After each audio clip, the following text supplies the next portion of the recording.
Hoy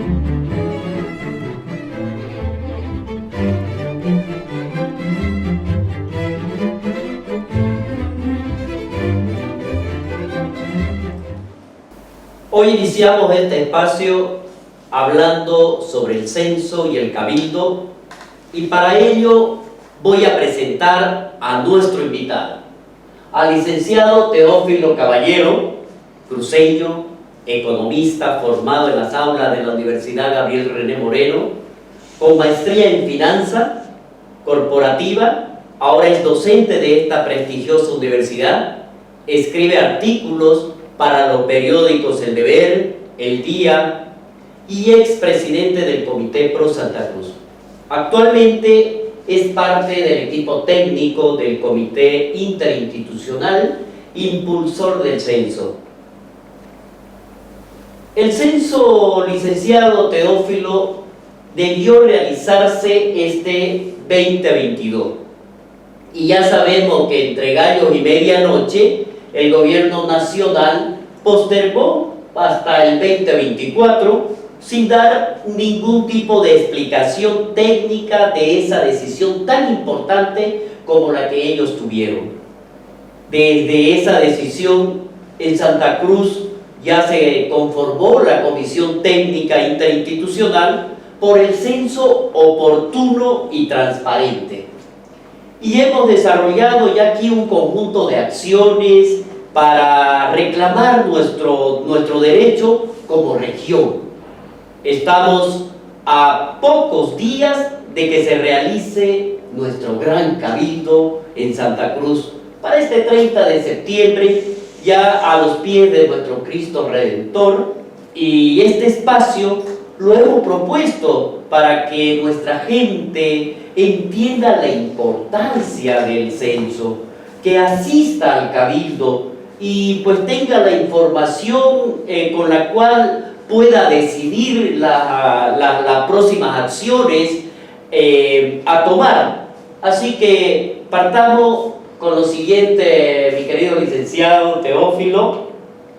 Si bien en el 2012 ya tuvimos nosotros algunos problemas con ese censo, unos meses luego de su realización, ya usted asumió como primer vicepresidente del Comité Cívico y conoce de primera mano que en ese mismo censo estuvieron y hubieron problemas. ¿Usted puede decirnos, licenciado, cuáles problemas fueron que tuvimos en ese momento? En primer lugar, doctor, muchísimas gracias por la invitación, por ser parte de este espacio de diálogo, pero un espacio de diálogo más que todo para la gente, ¿no? Para que la gente entienda y comprenda, en este caso, digamos, específico sobre el censo de población y vivienda, que es lo que nos está motivando, ¿no?, en estos momentos a los cruceños. En primer lugar, doctor, los censos, de acuerdo a recomendaciones de organismos internacionales, tienen que hacerse cada 10 años.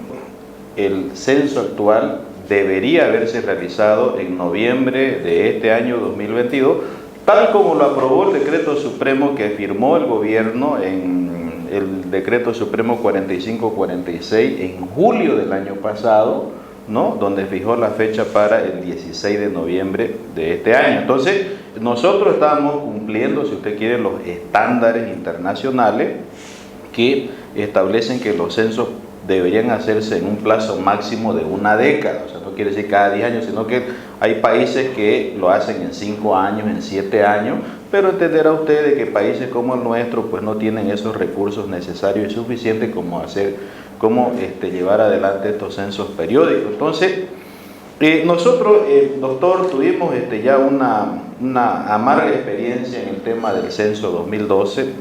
A mí me tocó precisamente ejercer la primera vicepresidencia del Comité Pro Santa Cruz, porque en aquel censo hubieron numerosas fallas, pero la falla central, ¿no?, que se presentó en el censo 2012 fue precisamente la falla de la actualización cartográfica. Es decir, el elemento central de un operativo censal es la actualización cartográfica, porque si usted hace una buena actualización cartográfica, usted va a poder definir cuántas boletas censales, ¿no?, se va a destinar a cada manzana, ¿no? Cuántas viviendas usted va a destinar en una manzana y además de eso usted va a definir, digamos, con una buena actualización cartográfica, cuántos empadronadores usted puede designar a una manzana, porque a veces en una manzana hay 2 o 3 condominios y un empadronador no va a tener el tiempo necesario y suficiente, ¿no?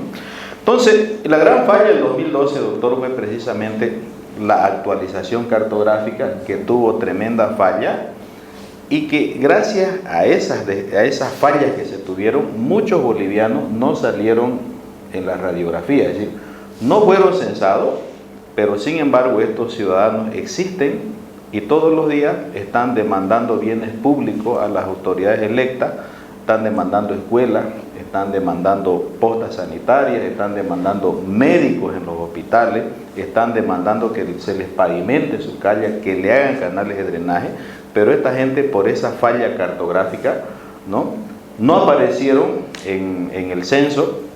Y este censo 2012, doctor, es anecdótico, tuvo 4 resultados, es histórico, o sea, 4 resultados como nunca antes en la historia. El 22 de enero del 2013, el señor Evo Morales, presidente de Bolivia, anunció unos resultados. Yo recuerdo que en el 2013, por primera vez, Santa Cruz aparecía como el primer departamento que le ganaba en población a La Paz.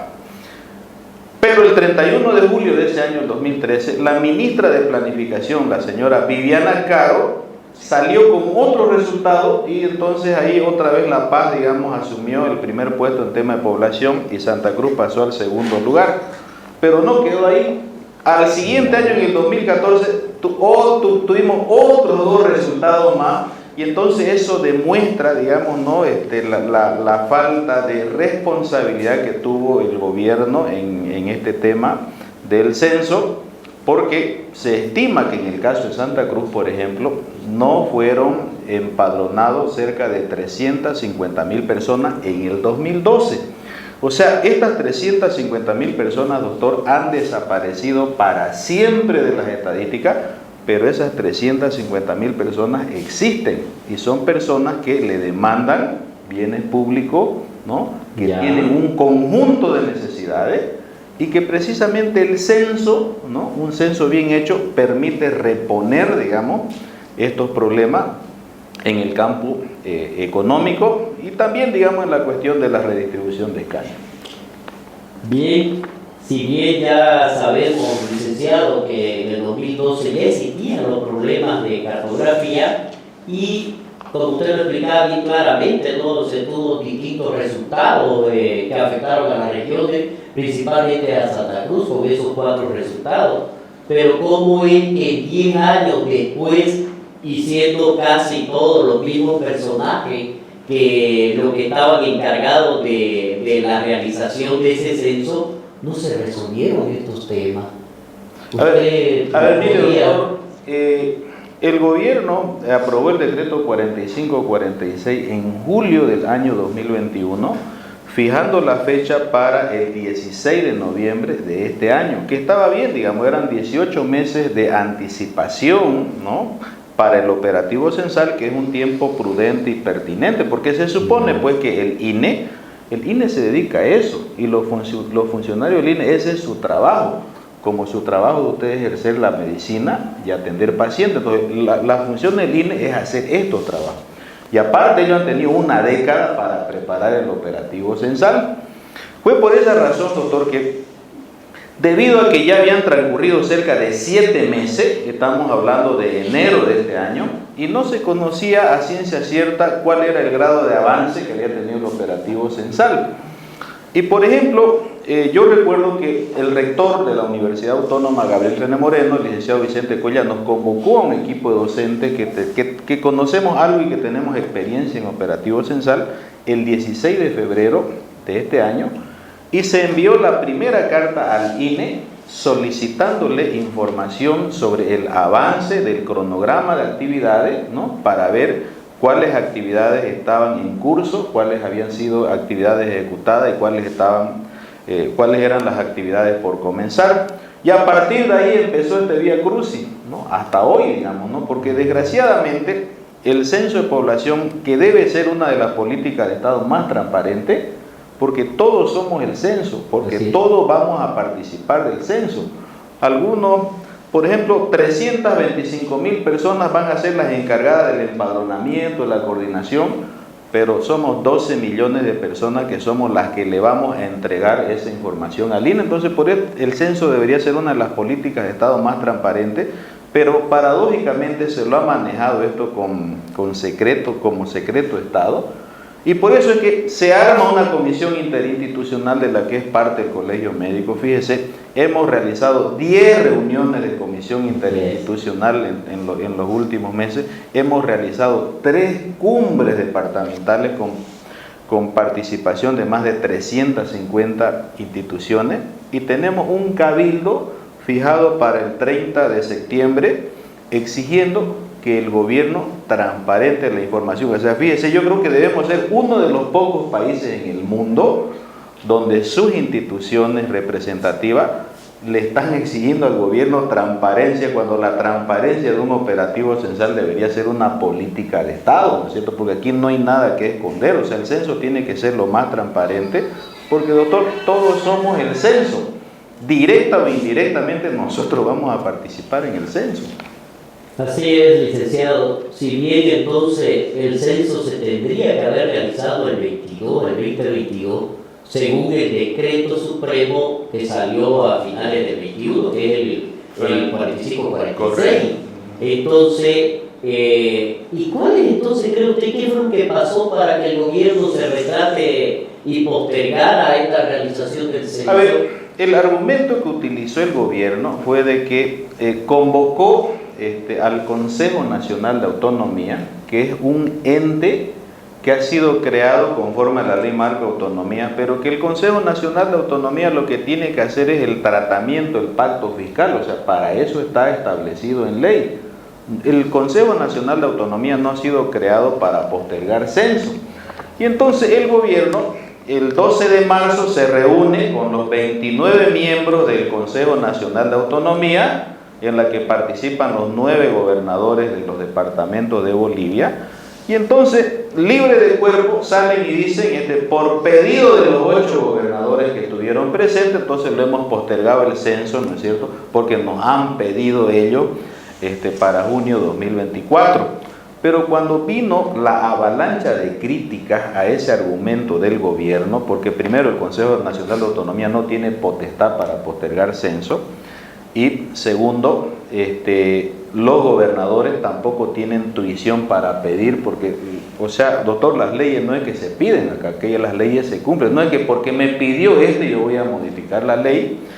Y entonces esos fueron los argumentos infantiles que primero usó, y ya después, digamos, incorporaron como elemento para postergar el operativo censal a junio 2024, de que en el mes de noviembre llueve mucho, de que hay zafra y eso provoca una migración de gente, que el problema de la invasión rusa a Ucrania había provocado problemas de logística, de que algunos municipios no tienen su catastro predial actualizado, cuando eso no es requisito, digamos, en el operativo censal. Entonces empezaron a colocar estos argumentos que no son, pues, doctor, argumentos técnicos, ¿no? Hasta hoy día el gobierno no ha respondido cuáles son los argumentos técnicos por las que ellos se vieron en la necesidad, digamos, de postergarlo hasta junio 2024. Por eso es que cuando aprueban este decreto 4760 en julio de este año, postergando,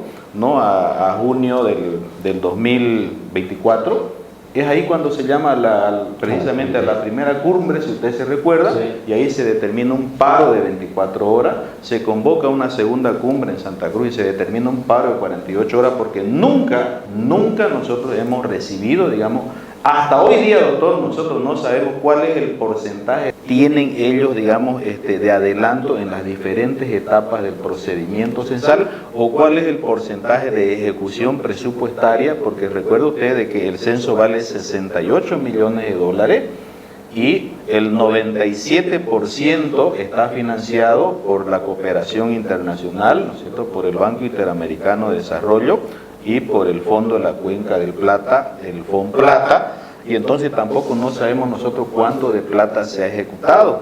Y seguimos, doctor, en la nebulosa, estamos ante un cabildo el 30 de septiembre y no sabemos absolutamente nada.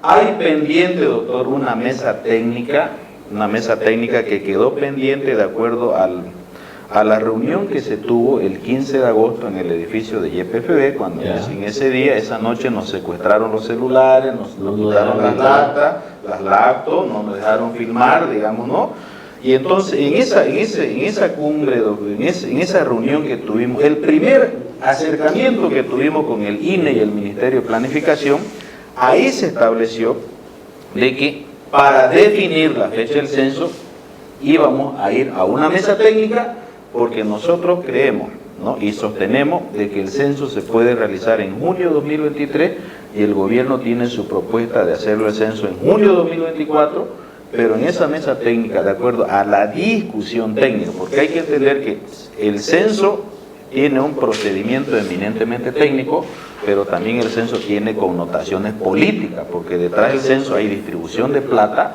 y hay redistribución de escaños, entonces eso hay que tenerlo bien claro. O sea, aquí no es que hay que decir que no hay que politizar el censo es político, porque detrás del censo hay redistribución de plata, y eso es político, y hay redistribución parlamentaria que también es político. Por eso es que estamos atados, o sea, está pendiente esa mesa técnica que el gobierno ha incumplido, ¿no? Y nosotros estamos esperando esa mesa técnica porque queremos demostrarle en esa mesa técnica que el censo se puede realizar en junio de 2023, porque hay un elemento que juega a nuestro favor, los adelantos tecnológicos. Así es. Entonces, licenciado, ¿usted cree que el gobierno no tiene la voluntad política que se requiere para realizar este censo entonces antes del 2024 como ellos lo proponen? A ver, mire, doctor, en la propuesta que nos hicieron el 15 de agosto, que nos mostraron ya su cronograma de avance que ellos tenían programado para junio de 2024. Fíjese usted, ellos lo tienen programado el censo para junio de 2024 y la entrega de resultados para agosto de 2025, 2 meses antes de las elecciones presidenciales. O sea, estamos prácticamente en lo que los abogados llaman, digamos, dentro de un calendario electoral, y en ese calendario electoral no pueden haber operativos censales, no pueden haber referéndum, no pueden haber aprobaciones de cartas orgánicas, no pueden haber aprobación de estatutos autonómicos. Entonces nos han llevado, digamos, esta fecha, digamos, ahí a la puertita, digamos, de ese calendario electoral,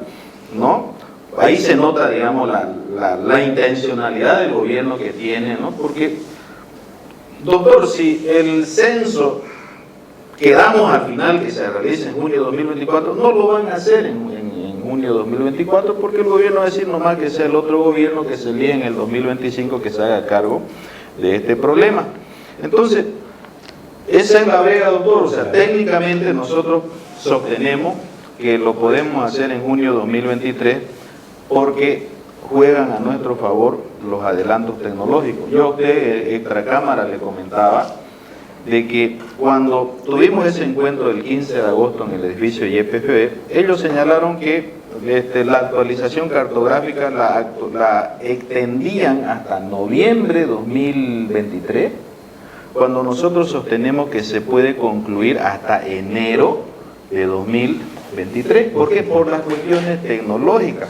Fue por esa razón que nuestra jefe de gabinete técnico le dijo de que cuando ella era directora del INE y era responsable del censo 2001, se habían tardado menos tiempo en hacer la cartografía, y que en el año 2001 la cartografía se la hizo con lápiz y con borrador y en una hoja de papel bond, porque el empadronador que hizo el barrido, digamos, que es parte de la actualización cartográfica, lo hizo a pulso.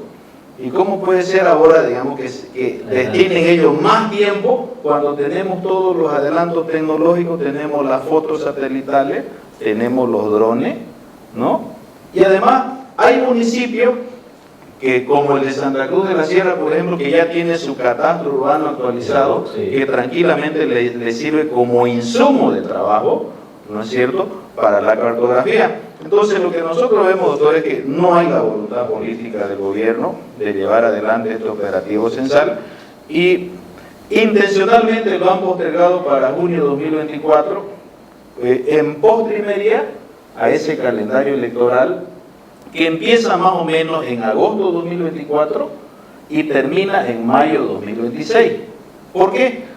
Porque las elecciones presidenciales son en octubre de 2025, sí, pero por la ley de organizaciones políticas que está vigente, hay que hacer elecciones primarias. Eso es un invento que realizó el partido de gobierno para eliminar opositores, y que por eso es que de octubre de 2025 usted tendría que recorrer más o menos hasta agosto de 2024, que es donde empieza, digamos, ese calendario electoral.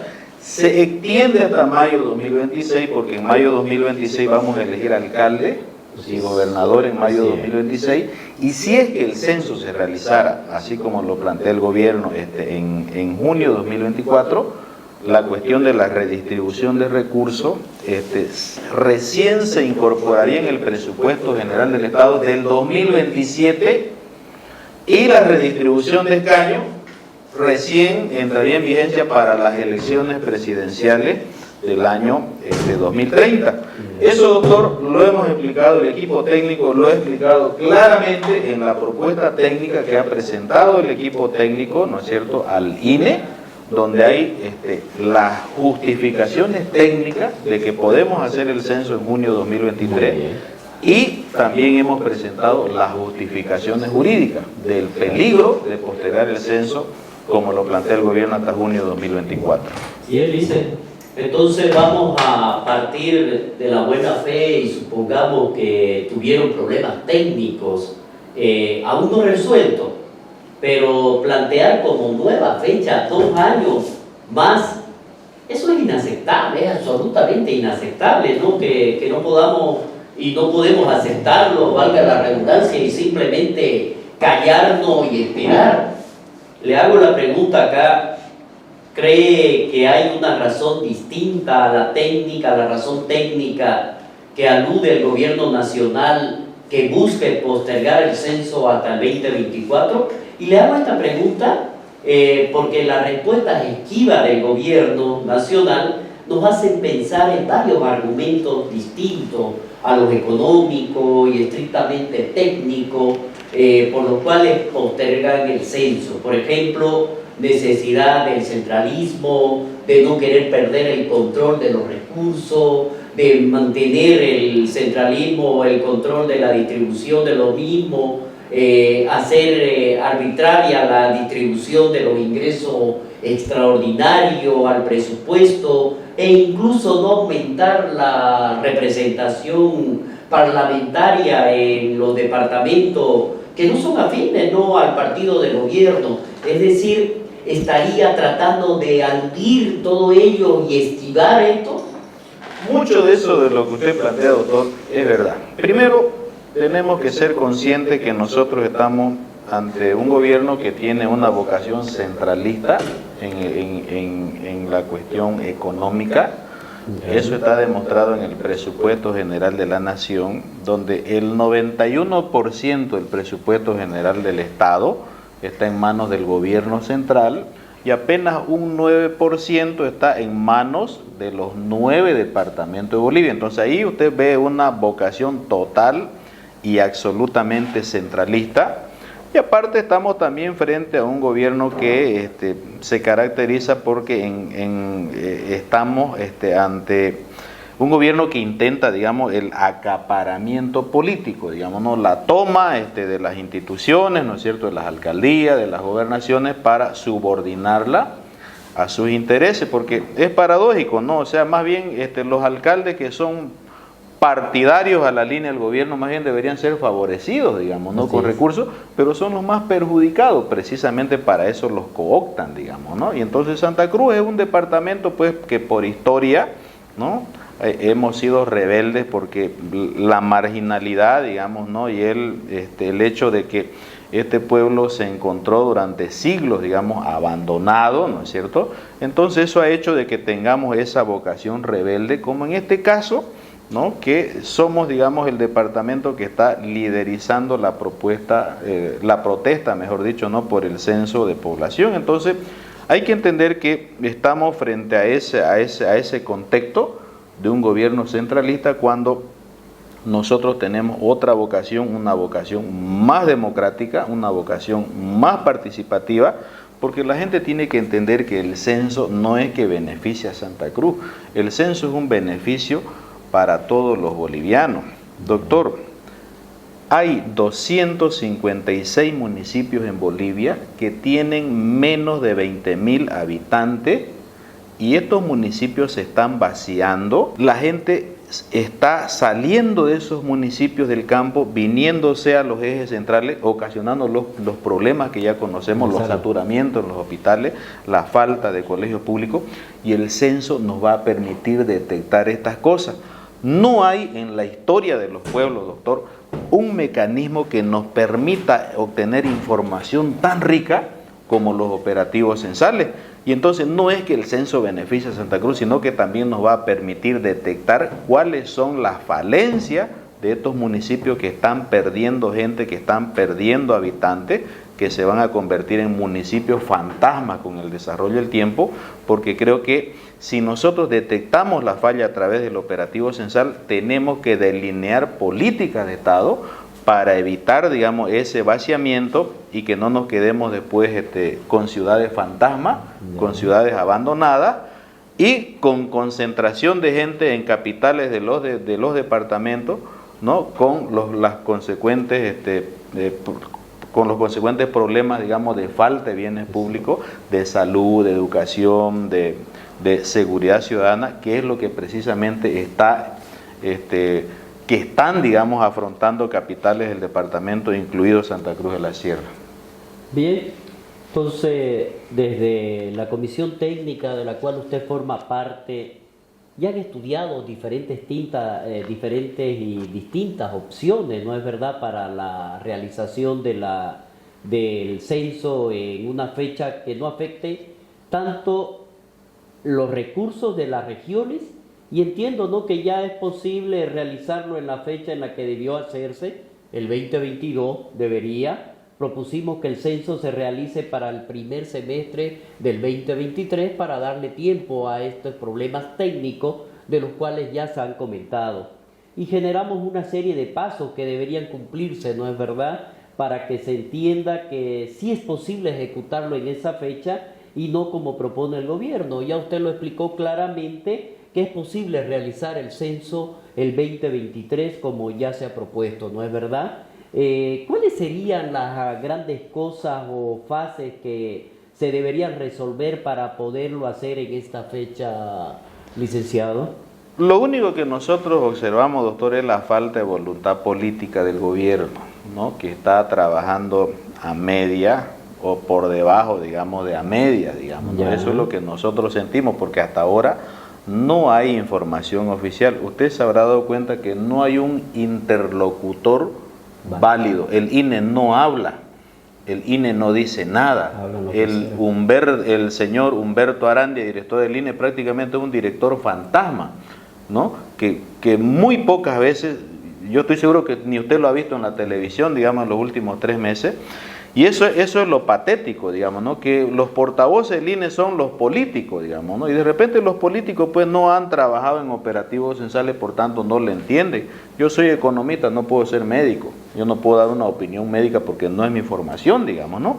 Y entonces eso es lo que pasa, digamos, ¿no? Estamos nosotros en manos de las opiniones políticas de gente que no le entiende a esto, y hay ausencia de un interlocutor válido, que en este caso deberían ser los ejecutivos del INE, que tendrían que salir al frente para explicarnos técnicamente cuáles son las razones por las que hay, digamos, si usted quiere, esta negligencia en la marcha del operativo censal, porque para eso, doctor, es que hemos planteado una mesa técnica, que está el acuerdo firmado con el gobierno, porque esto hay que discutirlo con los técnicos, con la gente que entiende, porque como hemos dicho, el censo tiene un procedimiento técnico, pero el censo tiene tiene connotaciones políticas. Entonces, si usted quiere una opinión personal, yo no veo la voluntad política del gobierno. Imagínese, estamos frente a un cabildo No sé qué irá a definir la gente, porque el cabildo es un mecanismo, ¿no es cierto?,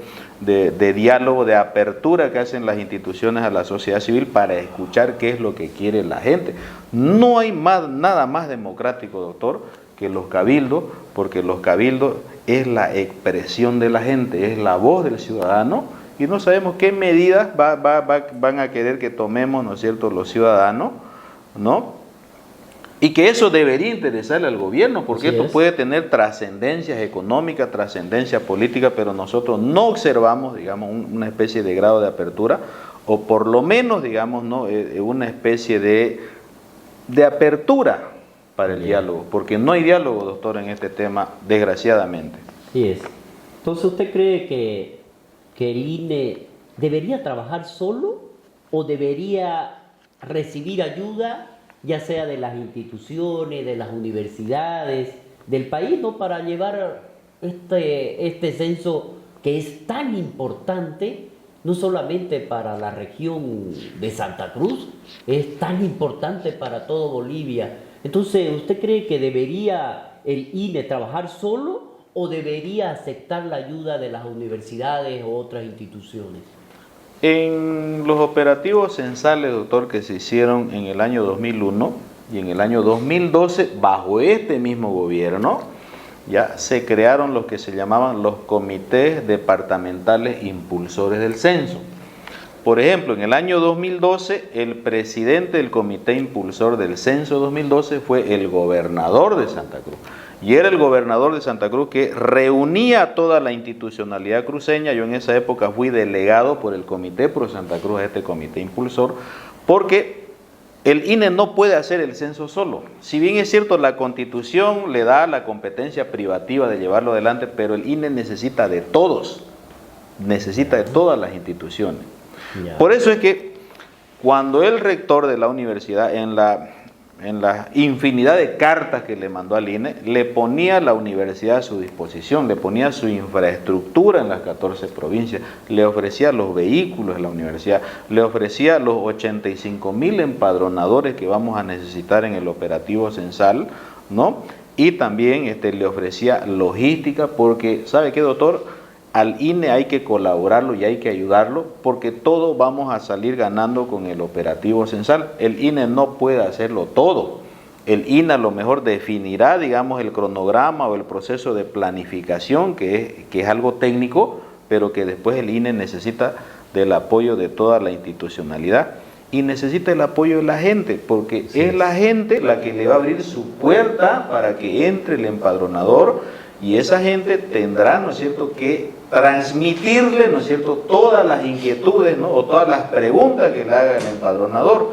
Y con esto le demuestro que el censo prácticamente somos todos, que el censo no es el INE, que el censo necesita de todo, necesita de los alcaldes, necesita de los gobernadores, necesita de las universidades públicas y necesita también de las instituciones cruceñas, porque yo me acuerdo que en el censo 2012 incluso hubieron instituciones que regalaron polera y que aquí se ponía en el pecho, ¿no?, yo soy el censo 2012, porque hay que colaborar y hay que participar, porque en realidad, doctor, el censo debería ser una fiesta para todos los bolivianos, porque es uno de los actos más democráticos y es una de las políticas de Estado que tienen mayor trascendencia, porque la información censal a usted le permite planificar el desarrollo y direccionar recursos del Estado a proyectos de inversión pública para mejorar la calidad y las condiciones de vida de la gente. Falta voluntad. Esa es lo que queda claro, ¿no?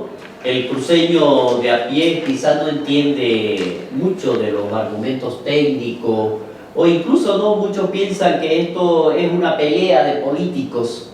Ya nosotros sabemos que no es así, licenciado, pero le pido que nos explique de una manera sencilla a quienes nos ven por este medio, que son los que van a recibir esta información, que es nuestra gente que está allá en su domicilio, que nos está viendo cómo le afecta a las regiones la postergación del censo, cómo es que la salud, la educación, la seguridad ciudadana y muchos de los servicios que presta pues una ciudad van a depender de una buena medida de los recursos que se establezcan a partir de este censo. Entiendo que tenemos dos problemas, ¿no? Primero, los recursos insuficientes y luego una mala distribución de estos recursos. Mi pregunta, ¿cuáles serían los beneficios para Santa Cruz y para toda Bolivia contar con un censo lo más antes posible, licenciado Teófilo? Primero, hay que entender que, como yo le acabo de repetir hace un instante, el censo nos proporciona información y usted no puede planificar, doctor, si no tiene información. Los procesos de planificación se hacen en base a información. Y en el caso de los países, los censos son los que proporcionan la información demográfica, la información socioeconómica, y eso es lo que nos permite a nosotros planificar hacia el futuro. Las instituciones tienen sus planes de desarrollo quinquenales, sus planes de desarrollo decenales, los planes de desarrollo que tiene la gobernación, que tienen los municipios, y que esa información, que esos planes de desarrollo tienen que hacerlo en base a información censal actualizada, ¿no? Ese es un elemento, doctor. El otro elemento, que por las características de la legislación boliviana, porque sabe que en otros países los operativos censales no tienen absolutamente nada que ver con redistribución de recursos ni con redistribución de escaños.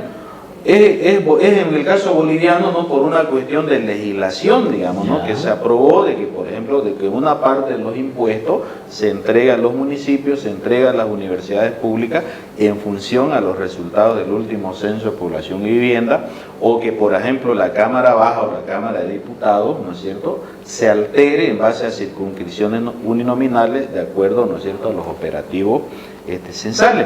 Entonces, hay que entender que en este tema del censo, lo que se busca, doctor, es identificar cuáles son las falencias que hay en nuestra sociedad. Por ejemplo, San Matías, digamos, usted sabe que es un municipio que está azotado por el narcotráfico. Y yo le aseguro que en la información censal, ya, suponiendo que vamos a hacer el censo del 2023, yo le aseguro que los habitantes de ese pueblo saben qué es lo que le van a exigir, qué es lo que van a anotar en el censo: seguridad ciudadana, porque esa gente no vive tranquila. Pero a lo mejor usted se va al municipio de Cuevo y en ese municipio le van a decir que lo que le quieren es una posta con médicos, ¿no?, y con una farmacia. O usted puede irse a otro municipio, en el caso de Charagua de repente, y ahí le van a decir que ellos quieren la carretera para vincularse a la carretera nacional que va desde Santa Cruz a Camiri. Esas cosas, doctor, solamente se pueden detectar a través del operativo censal. Ya. No hay otra, ¿no? Y entonces, en el tema cruceño, doctor, nosotros tenemos un gravísimo problema, ¿no? Bolivia se está viniendo a vivir a Santa Cruz. ¿Por qué? Porque Santa Cruz es el único departamento ahorita que se está convirtiendo, ¿no?, en una especie de tierra de oportunidades para todos los que llegan.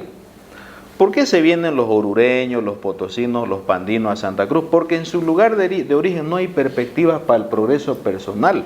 Ya. Estamos en el siglo XXI y hay municipios, doctor, en este país, hay comunidades donde no tienen acceso a energía eléctrica, donde no tienen acceso a agua potable.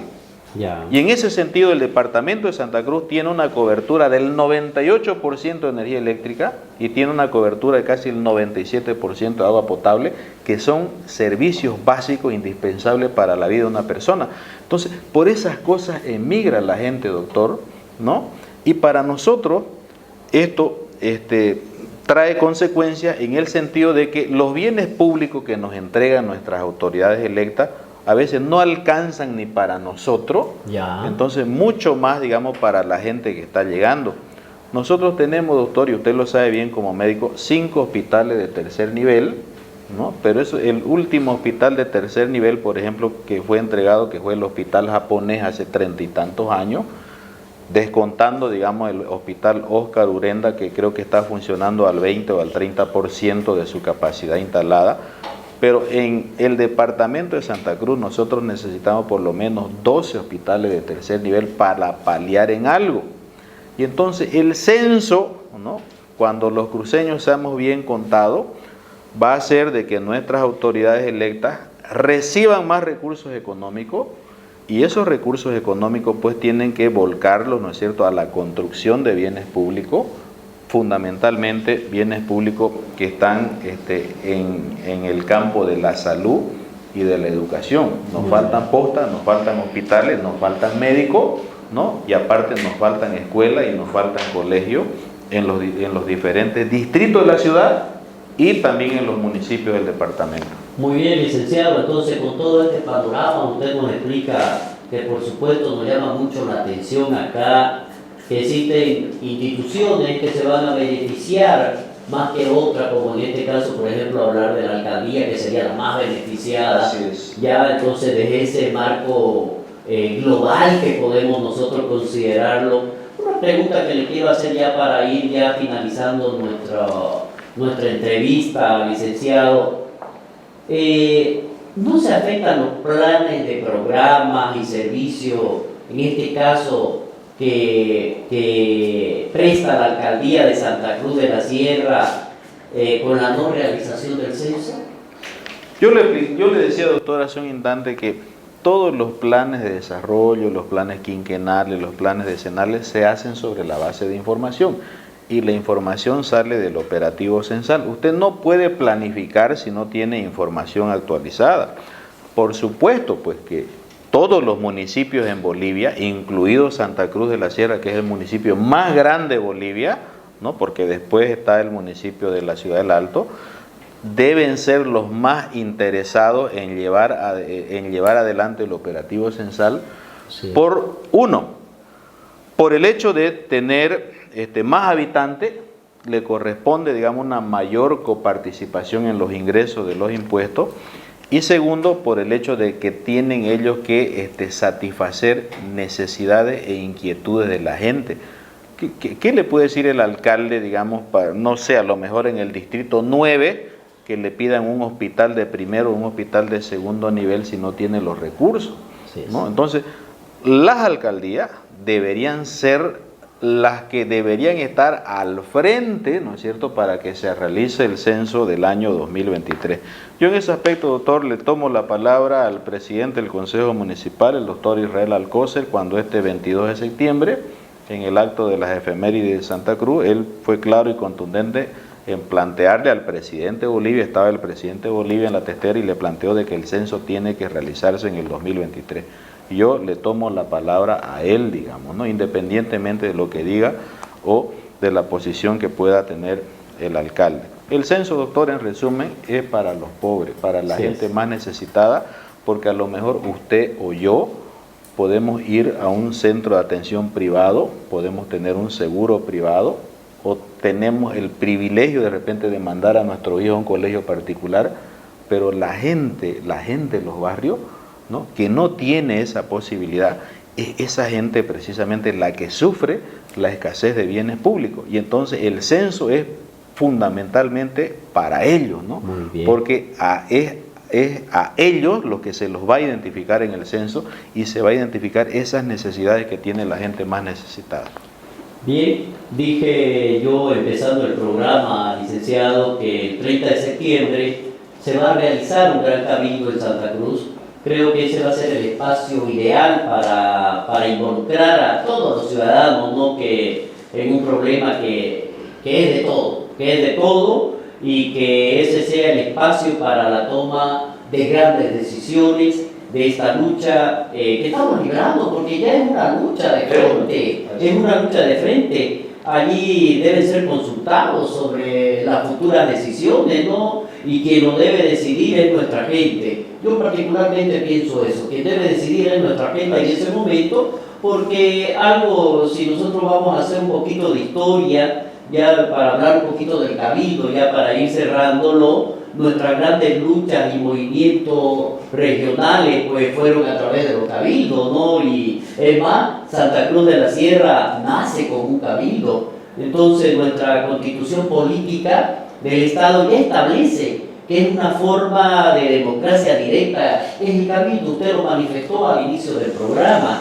por lo que estamos dentro de un marco jurídico, democrático, constitucional, de poder expresar nuestras necesidades y exigencias. Y le hago una pregunta directa, licenciado, ya con esto para cerrarlo. ¿Qué opina del cabildo?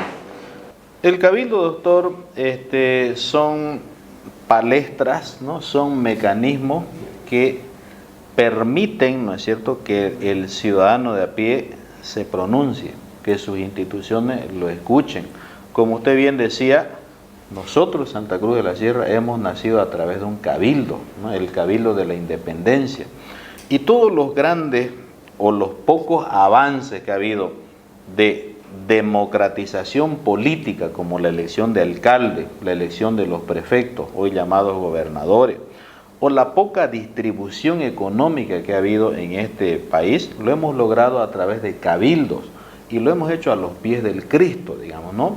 Ratificando, digamos, la vocación cristiano-católica que tenemos los cruceños. Entonces, no hay otro mecanismo que sea el cabildo, ¿no?, como una palestra para escucharla a la gente, porque a veces a la gente, doctor, hay que escucharla y a veces la gente no tiene un espacio donde se la escuche.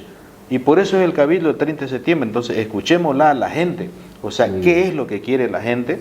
Porque como quien dicen, la decisión del pueblo es una decisión soberana y las autoridades tienen que respetar esa decisión soberana. Para nosotros los cabildos, doctor, tienen mucho simbolismo histórico, porque lo poco que hemos logrado en este país lo hemos hecho a través del cabildo, y el 30 de septiembre será un cabildo que también entrará a la historia, que no debería haber, que no nos hubiésemos llegado a eso, porque imagínense hacer un cabildo por el censo, cuando el censo debería ser lo más participativo y lo más transparente posible, pero bueno, ese es el mundo al revés en el que nos toca vivir en este país.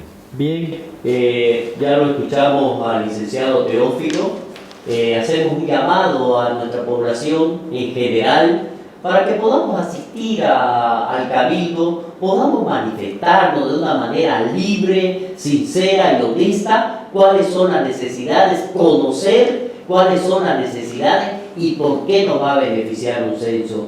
Licenciado Teófilo, quedamos muy agradecidos, y a todos aquellos que se conectaron en nuestro programa, también agradecerles por la paciencia que nos han tenido, pero era muy necesario para poder llegar en lo más pequeño, en las cosas en las que no entendemos, pues para eso se ha creado este espacio, para poder explicar, poder recibir preguntas y poder dar respuestas al pueblo, que es lo que se precisa. Gracias, licenciado Teófilo, por permitirnos tenerlo en este set y de esta manera poder conversar con usted y poder definir muchas cosas que estaban en la nebulosa.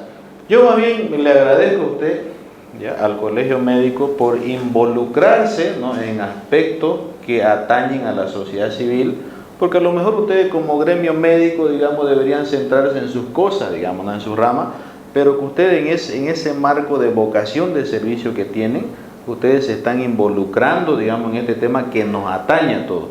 Y entonces eso yo lo pondero y lo destaco, y creo que ustedes deberían ser un ejemplo para muchas otras instituciones que también, digamos, deberían tener, ¿no?, esa participación activa, así como ustedes, digamos, ¿no?, que tienen una participación activa militante, pero que también, digamos, están incurriendo, ¿no?, en socializar estos temas, aprovechando las redes sociales y los factores tecnológicos. Muy agradecido.